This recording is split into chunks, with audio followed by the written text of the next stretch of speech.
Iran ने आज सुबह इसराइल पर होने वाले जवाबी हमलों की वीडियो जारी कर दी है। यह ऑपरेशन वादे सादिक सूम का 4वां जवाबी हमला था, जिसमें जदीद क़ुरम शहर मिसाइल भी इस्तेमाल किए गए।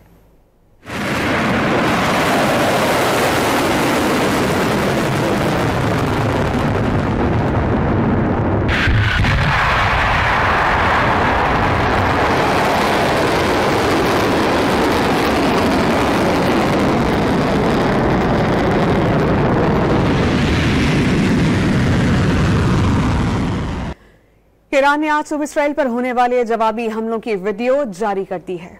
यह ऑपरेशन वादे सादिक सूम का 4वां जवाबी हमला था, जिसमें जदीद क़ुरम शहर मिसाइल भी इस्तेमाल किए गए।